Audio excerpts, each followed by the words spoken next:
2008, I was a freshman at SC. Energy was electric because we were the #1 preseason ranked team in the country. SC football, but in the prime years where you literally were just like so excited even to walk into the Coliseum and be there. Everybody was stoked, but I was basically pouting.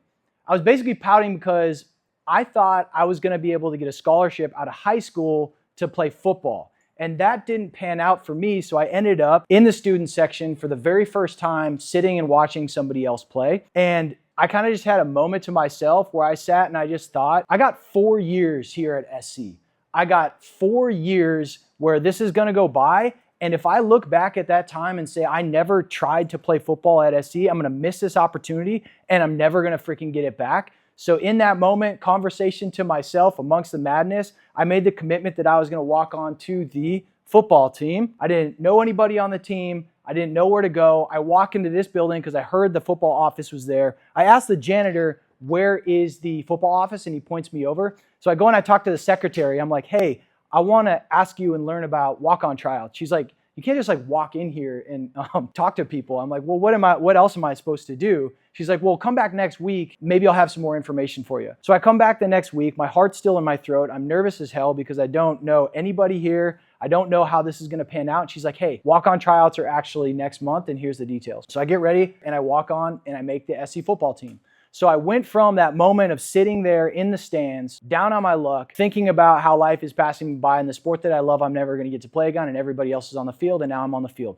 But I didn't just want to be a player with a jersey. I wanted to be in the game. I wanted to play. And so the very first practice of fully padded SC football, the equipment manager guy gave me the number 2, which at the time, Taylor Mays was our safety. And he was a 4-time All-American, 4-year starter. In sports, if you're given somebody's number, like it's a big deal. You have to carry on that legacy. And so here I was, some walk-on nobody knew with this number. And I look at the equipment guy, I'm like, you know this is like a target on my back on the first day of practice, right? And he's just like, good luck. So Coach Kiffin blows the whistle at the end of stretch and he goes, all right, it's Oklahoma drill. The team goes crazy. So Oklahoma drill is basically you put the defense on one side, you put the offense on the other, and you put 2 pads, basically the width of this runway right here. You've got player A at the top who carries the ball. Player B has to make the tackle. They blow the whistle and there's literally nowhere to hide. You just run, you make the tackle in front of all SC football.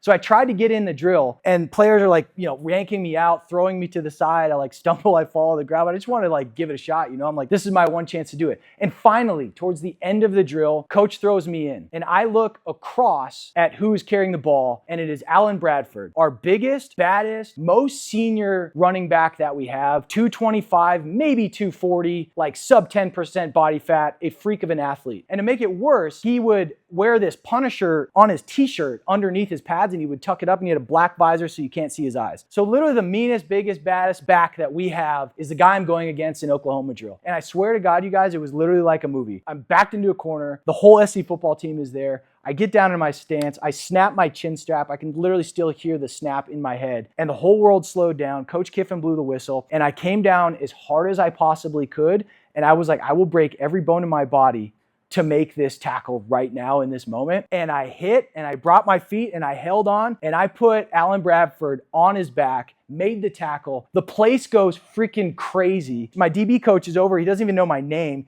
He's shaking me and slamming my head into the thing. My chin strap's up here. And I had officially made a name for myself. Coach blew the whistle. The drill was over. And then after that, I went into the locker room and I went from a guy with a target on his back to players introducing themselves to me. And then I started on kickoff my senior year and I played special teams. The moral of this story is sometimes when the world wants you to sit down, I want you to remember that you can always walk on.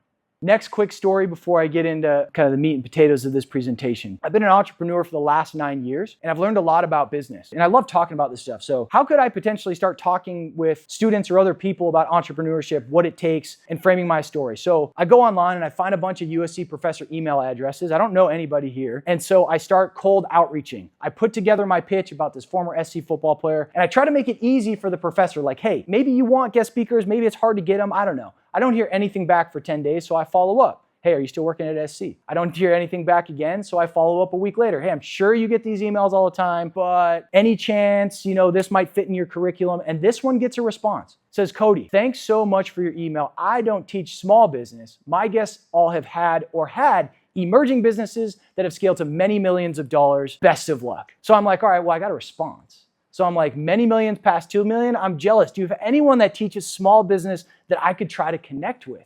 He drops the mic. He just says 400 million plus.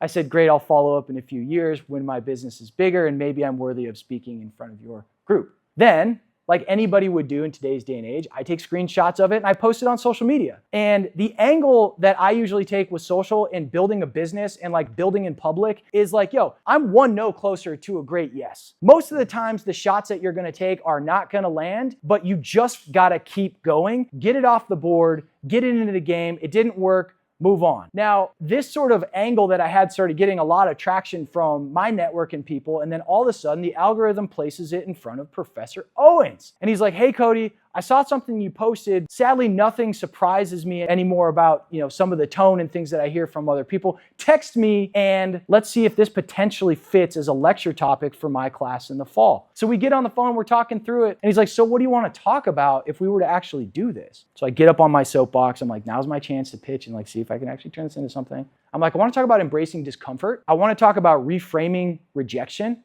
And I want to talk about this idea of shooting your shot. Because when you do this, more good things happen to you than not doing this. And that by going for it and telling your story, that this is going to create other inbound opportunities that you don't even know about. And I want to frame this with my real life experiences so you can see that this is a kid out there trying to make something happen and directly applicable to you and your life. This is not theoretical. And I think that this topic and theme is going to hit for everyone, but I think particularly if you aspire to be a founder, if you aspire to create something, if you aspire to carve your own path, I think you really need to lean in and listen to this message because it's a key component of how I've got here. And then I get off my soapbox with him on the phone and I'm like, so what do you think? He's like, let's book it. Bam, that's me after the phone call, stoked that I get to be up here and giving this presentation with everybody. So lesson number 2 is sometimes you don't find the door finds you. My name is Cody Romness. For the last 9 years, I've been a co-founder of this company called Allegiate. What we did was we took our collegiate strength and conditioning experience that we had as athletes at USC, and we replicated it into a fitness concept in the class-based boutique fitness space. We've got 3 locations in Los Angeles. We're opening our 4th one on the East Coast. We do about $2 million in yearly revenue. We've got about 600 members in the LA network paying anywhere from $199 up to $300. But I started at zero locations, $0, 0 customers. And so the goal of this presentation is to show you all of these opportunities that came in sort of my path have been because I put myself out there and I shot my shot. And I hope that you'll remember some of these stories as you go on and try to build something, do something, be somebody, that you're just going to remember there are sometimes other ways to get in the door or do things that you want to have that might not be the conventional obvious door that you're going to walk through. Post USC graduation. For some people, you're dialed in, you got that next stepping path. I remember when people would ask me that question, hey, what are you doing after graduation? I'm like, dude, don't ask me that question. I don't know. And it was a really hard time. Most of my friends were like this picture on the left. They had gotten sick jobs, they were making good money, and they had that next path dialed and set up. Me, I was living on a mattress on a ground in a shitty apartment because I was chasing my dream of making it into the music industry. Music business, a big piece of it is all about who you know, and I didn't know anybody. So this guy, Steve Rennie, put an unpaid internship opportunity out, and he managed a rock band called Incubus, which was really big in the 90s and one of my favorite bands, but basically took them from a little club show all the way up to a big time rock and roll band, big money, big houses, the whole rock and roll dream. And so I get this unpaid internship and I come into the office, I'm noticing that there's a closet that's complete mess, and there's a bathroom that is a complete mess. So when everybody went out to lunch one day, I was just like, well, I'm just gonna organize this closet and this bathroom because it needs to be done and it's been this way for way too long. And then literally a week later, a full-time opportunity opened up with Steve, and he had found out that I had cleaned the bathroom and that I had organized the closet. And he came up to me, he's like, hey, I'm gonna offer you this job, but I want you to know that you doing the closets and cleaning the bathroom, I knew that I had the right guy because you're gonna be humble, you're gonna be hardworking, and you don't need to be praised all the time for the things that you're doing. So the lesson for you guys on this one is you're gonna have this SC degree. opportunities are going to open up for you. Don't be unable to pick up a broom and sweep something. Don't be able to go in and be too big for cleaning a closet, because stuff like that can set you apart, and it just keeps you in the right sort of humility to keep making things happen in your career, and people appreciate that. The other lesson on this one is, instead of going like big company route, I was able to get with a big time operator in a very small environment. And what you learn through osmosis of just being around somebody like that, it seeps into you. How do they operate? How do they think? How do they talk? How do they answer the phones? All these little things that you just get to learn, and you might make less money, but those pieces are like investing in future yours career, where you're gonna acquire things that somebody else that didn't have that access is never gonna get. So then at some point when I'm working with them, I'm like, hey, Steve, you know I love working out. There's an Equinox down the street here in Beverly Hills. I can't afford to buy one, but maybe I could train your son and we could kind of, he's like, I see what you're doing here. He's like, all right, I'll buy the Equinox membership. I'm like, all right, cool. So I get a membership to the hoity-toity, expensive, nice Beverly Hills Equinox. I'm some Midwest kid originally. I'm like, wow, I'm training at the Equinox Beverly Hills. This is awesome. So I start a blog. I start a blog because I wanted to talk about training and the workouts, but also connect it with like this athlete's mindset and mentality. The stuff that you do in the weight room just doesn't wash off in the shower. Like, it carries through and it becomes a central piece of your identity, the discipline, the routine, etc. But I wanted to do it in like this kind of creative, funny way. So I start this blog and I go up to people at the Equinox Beverly Hills after we sort of start talking. I'm like, hey, you know, you should sign up for my blog. They're like, what are you talking about? I'm like, well, I got this blog where I talk about fitness and all this stuff, and I don't know, you should sign up. So it's just like this one-to-one ground and pound early days of sales of just trying to convince somebody to pay attention to this thing that I was passionate about. And then there was this super hot trainer at the Beverly Hills Equinox, and she just had a book of clients that was just, she was just ripping all the time. And I'm watching this girl, and it took me a year to work up the courage just to talk to her. And so I asked her out on a date, and the first date we went on was actually Valentine's Day, and we've been married for 3 years, and we have a 1.5-year-old daughter. So the message and the lesson for you on this is, you don't ask, you don't get. From LA, I go up to this company called Patreon. It's a platform for like artists and creators. It was this really cool hybrid where I could like take my music stuff and the stuff that I'd learned, but now sort of be just around like a more modern creator environment. And I start working on their creator talent team, where we're signing up artists and people to the platform. And I kept my blog going. I don't know where this blog's gonna go. I don't know why I'm really doing this, other than I like doing it, because I was not getting traction. I would get a couple likes here and there, but it was just the process and the constant discipline of like, I gotta hit publish on this thing. Having that deadline and having that routine just forced me to keep creating. And I was getting data out there of like what works, what didn't. And then literally out of nowhere, this guy named Steve hits me up. Steve was an athlete with me at USC. And he's like, hey, let's hop on the phone. I've been reading your blog and I want to run an idea by you. So I'm like, wow, cool. Somebody's actually been reading my blog. That's awesome. So we get on the phone. He's like, I'm working in investment banking and mergers and acquisitions. I'm seeing some of these boutique fitness concepts coming across our desk, Barry's Bootcamp and SoulCycle. What if we took what we had as athletes in college and we replicated that as a boutique fitness concept? And you do the marketing, I'll head up kind of the real estate and the finance, and we'll have to find a coach to do all the programming. But why don't we become the next Barry's Bootcamp? I'm like, dang, that sounds awesome. But I just got this gig at Patreon, and though I've always wanted to have my own company, I can't do that right now. So he's like, all right, well, just keep it in mind. And then a couple weeks later, I got laid off at Patreon. I got laid off because they closed their creator talent department. Funny anecdote, this photo is actually taken on the day that I got fired. I went up into the office and we had our intern there and he was a photographer. I'm like, yo, I just got laid off. I need a new LinkedIn pic. I got to find a new job. I just got laid off. I was in San Francisco now. I had 3 months severance pay. I had an expensive rent because I'm living at the most expensive place in the country. And I didn't know what the heck I was going to do. So I call Steve back. I'm like, hey, are you still interested in doing that gym thing? Because some things have changed on my end and I kind of want to keep exploring this. So the lesson on this one is start a blog and see where it goes. Now we're going to segue into talking about Allegiate, the company that we've had for the last 9 years. So Steve and I were now on board with this idea. We needed a coach to be the one to do all the workouts and that side so I could focus on marketing. Steve could focus on the finance side. So we called Tim. Tim was our strength coach at USC. When we left SC, he became the head strength and conditioning coach of Army West Point's football program. I will never forget this. I'm sitting under the Golden Gate Bridge. Steve and I are pitching Tim on what this idea is. Do you know anybody in your network that might be interested in being the head coach for this thing? He goes, yeah, me.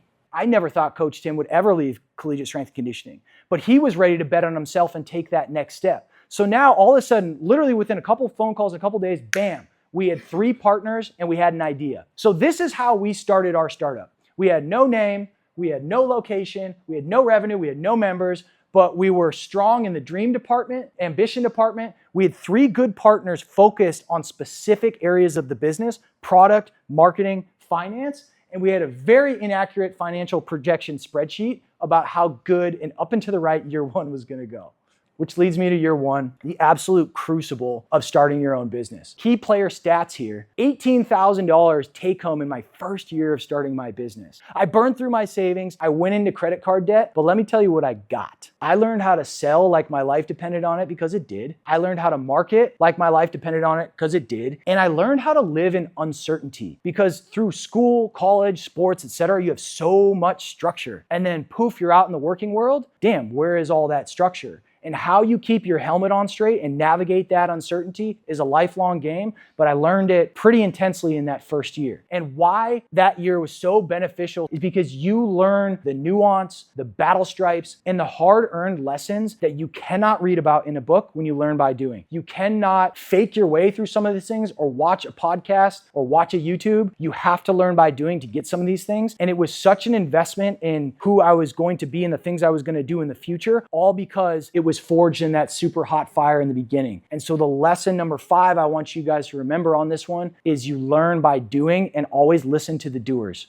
Flash forward a couple years from the year 1 crucible. Now we had 3 locations in Los Angeles. We were opening our 4th one on the East Coast. We had like 600 members. We'd done $9 million in lifetime revenue. Like, we had a real thing in an operation going here. But then there was also like what this had done to me just as an entrepreneur and a person with business. I knew a whole lot about this and I loved talking about it. And I could speak to the actual things that go on in the day-to-day of an operation. So logically, I started a YouTube channel. And then I started talking about it more on social media. Just like that blog was kind of that first incarnation of this, I'm like, well, now I got a little bit of a different skill set, and I don't know where this could go, and I don't know what's going to happen, but I do know that if I put myself out there, maybe something good's going to happen. And in the beginning, it was just like, why am I doing this? Nothing's happening, etc., etc. But I tell you what, when you hit that part in your journey, when you're doing all the stuff and you're not getting the outcomes that you want, what you do is you focus on the process and you focus on the craft and you focus on getting the reps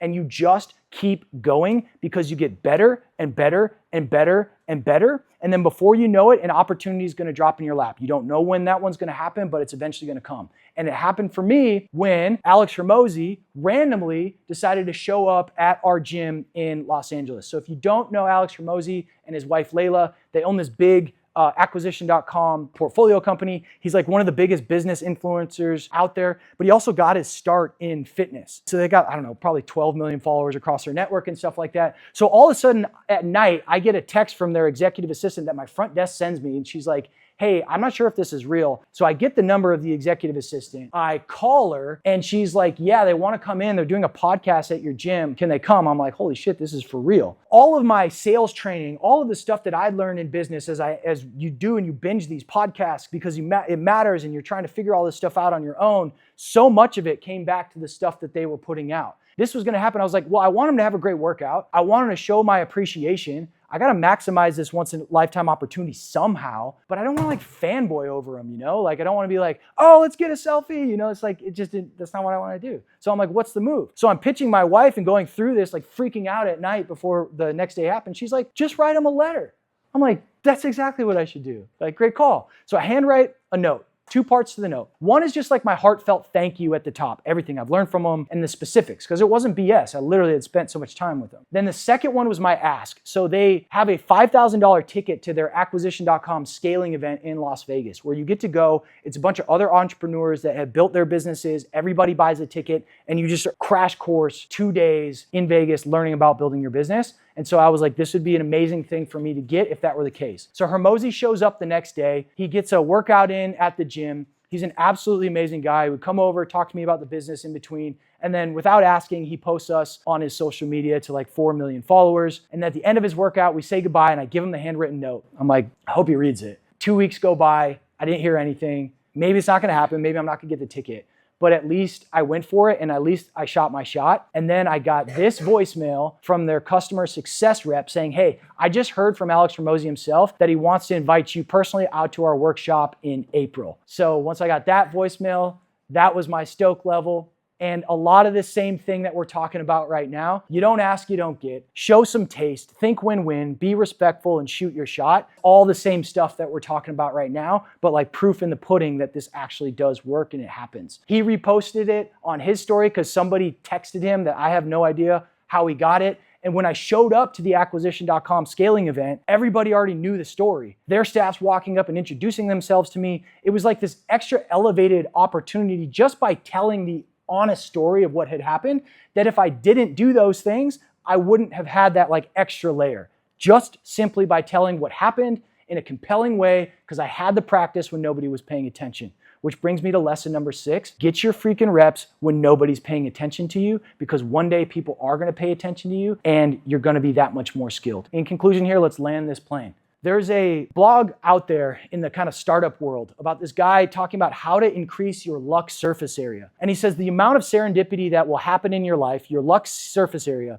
is directly proportional to the degree at which you do something you're passionate about, combined with the total number of people to whom you effectively communicate that. It's a simple concept, but extremely powerful, because what it implies is you can directly control the amount of luck that you receive. In other words, you make your own luck. So if we distill this down to a simple math equation, luck equals doing something you're passionate about multiplied by telling as many people that you can about it. And when you do that, you increase your chances that good things can happen to you.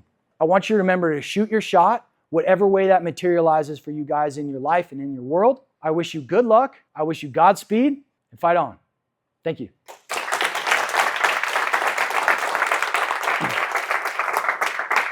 And then if you're interested, up here is just a bunch of resources that I've kind of collected over my time in 9 years of building the business. Anywhere from like mindset stuff, communication stuff, sales stuff, systems thinking and entrepreneurship. So you can screenshot that. If you want to get a PDF, you can screenshot that too. My contact will be on there. If you just want to chat about any of this stuff or bounce anything off, we can collaborate and chat through. The people that you meet right here and there at a place like SC are magical. And when you leave this, you don't have access to that same crew. And so tapping into what people are doing, and potentially if you find an idea that might be more interesting, like don't let that go because there's other fun things that could happen, right? So that's kind of like one thing. You're in a magical sort of petri dish of stuff right now. The other one is try it as it is. What I've done is I've always followed something that I was like passionate about and I was into. I've always taken the path of like, I'm way more interested in this and I can go hard in this because I care about it, rather than being like, yeah, but it's a little bit more risky and I could maybe make some more money over here. I don't know if that's the path for everybody. The thing about passion when you start your own business is it just allows you to get like hang in the game long enough, because it's so damn hard. But you stay in it because you're passionate about it. Funded everything in the beginning of our own money. So Steve made a little bit more money because he closed some deals and mergers and acquisitions to be able to fund the initial capital to start most of buying the equipment in our first gym. And then we took out some loans from friends and family. Your friends and family are betting on you because they love you, they care about you, and they believe in you. And in the beginning, that was the only way that we could really get the money to be able to pull it off. But I will say finance and capital it's definitely a hurdle. But if you just keep going and you just keep putting yourself out there and having the relationships, the money will end up being the easy thing. It's getting other people to pay you money is the hard thing. I look back at my experience at SC and I'm just so thankful that I had it. I think, and I was talking to my other buddy about this, I think I probably just would have drank deeper from the experience that you get to have and the people that you're around. All of my best friends now are still from SC, but there's just a richness of the friendships and the ideas and the things that you're around that you don't get to have further on down the road. And so I would just say, like, it goes by fast. Just appreciate it, enjoy it. Yeah, and just be thankful to have it. The big picture dream is to be like the mainstream fitness brand. So there's a Barry's Bootcamp or a SoulCycle. Those are brands that I admire in terms of the branding space, but also have turned into real business. That's what I would really want Allegiate to be. So it's probably like 50 to 85 units, mostly company owned, instead of franchising where you can have a lot more, but you don't control as much and it's just a little bit harder. So we're sort of on the boots on the ground infantry stage, not year one, but we've got enough critical mass and enough systems now that's like, How do we take that and elevate it to more regions and more regions? And then eventually look back and have a household name. Yeah, it took a long time in that first year. Like that joke of like the financial projection model that was totally off. It's funny to say now, but like when you're living it, it is not funny.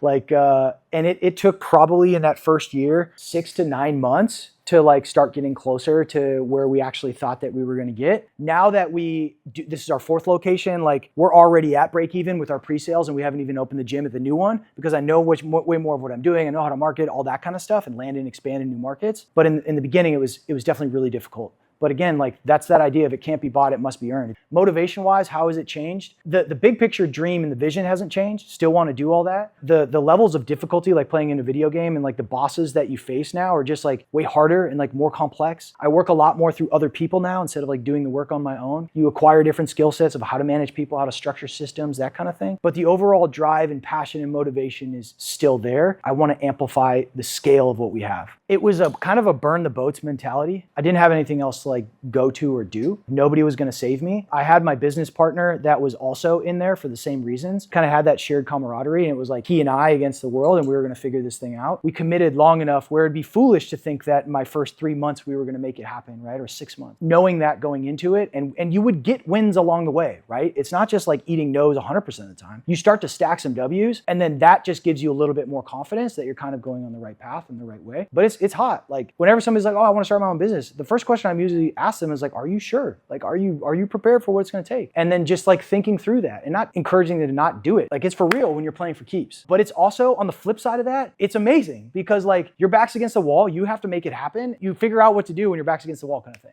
I did my music production and my music business stuff for about 6 years when I was working with Steve, and then I would produce music at night with a guy I had a band with in high school. The music industry is just such a difficult business, period. Business is hard. Music industry and film is like even harder. And I kind of just saw the writing on the wall where I was like, I can't not make any money and just keep doing this. But the best thing about going for it was I was able to like go to bed at night and sleep and move on with my life because I went for it. Same thing with like walking on. If I had never gone for it, I would carry that guilt and regret with me my whole life. And so I was rather like, I just want to go through the tough time right now of seeing if I can make this work. Best case it does, worst case it doesn't. And so then I moved on. The happy ending to that story is the guy that I produced music with stayed in the game, and he actually just got a Grammy last year. We're opening a new location in a small town called Guilford, Connecticut. You might be like, why are you going to Guilford, Connecticut? Well, I would like to say it was this master plan of strategy, but here's actually how it happened. We were going to go to Orange County. We go to Orange County because we're like, let's keep close to home base. We can leverage all the stuff that we already have. It was so saturated and it was so competitive that I'm like, this does not make sense to go here because it's like, it's going to be way too hard to build a business. So from there, we go to Oceanside, and we're like, which is further down in San Diego. We're like, this might be the right spot, not totally oversaturated yet. Think they still got a good fitness market. We were all the way up to leases. It just wasn't feeling right. The space was too big, and then the deal fell through. Then we went to Dallas, Texas. Michelle, my wife, has some family out there. I was thinking maybe I could be there. It's a big fitness market. They're really into strength training. We get all the way up to leases on that one. Deal falls through again. So then we were all the way back to square one after 6 months of thinking that we're going to do this thing. Tim, my business partner, had moved out to Connecticut 2 years ago. So we started all the ones out here. And then it was like, wait a minute, maybe this is like one of those everything happens for a reason. Tim's out there so we could save money on payroll. We look at the market, it's a smaller town, maybe 30,000, 50,000 people, but they did not have, and they don't have, a plethora of options. So from a supply and demand standpoint, there was like way less supply than there is demand. And when it comes to marketing and getting people to join and stay, that is a huge, huge benefit. It's like the number one thing that you can have. So we ended up deciding, and the costs were way lower as well. So we could do all the same work in LA and make no money versus this small town in Guilford and make way more money because the cost composition of the whole thing is different. And frankly, if this smaller location hits, it's gonna shift how I think about expanding. Instead of going to every Chicago, San Francisco, Miami, we're gonna find the Guilfords, the small towns of America from a supply and demand standpoint that just don't have the options. And we're gonna open up there and have a way more profitable business. It's hard, it's super hard. Actually, I asked Alex Hormozi this in like a one-on-one conversation, just exactly this, like how do you, at the event, how do you handle it? And for how, because everybody deals with it and it's never gonna go away. And I think even if you build more infrastructure and stuff, we still have to face it. Because if you're doing it and you're growing the business, you're constantly at a new frontier where you don't know what the hell to do. And then you're at another frontier where you don't know what the hell to do, but you figured this other one out. So in part, it's like looking back at the things that you've kind of stepped on your stones and you've got that credibility and you've made something happen helps. In that year one, I started a meditation practice because I was just like, this is just too gnarly. I need to find something else to do. It's not like a separation of kind of career and life sort of thing. It's like all ingrained for me, which again, might not be for everybody, but it allows all things, all inputs that come in can like help you along the way of figuring this stuff out. So a lot of these resources over here were like key pieces that I used to help, and I still do in uncertainty. Insane story. We thought we were going to have a moving company that was going to come and they were going to move this stuff. In the 11th hour, they tried to rip us off with a bunch of fees because they had gotten us all the way up to the thing. So we basically told them that. And we got a moving truck, we loaded it on our own, we shipped it out. I don't know how to pack a moving truck, but with ChatGPT and some strong guys from the gym, you figure it out, you load it, you pay for gas, boom, equipment's at Guilford, it's all good. Thank you, everybody.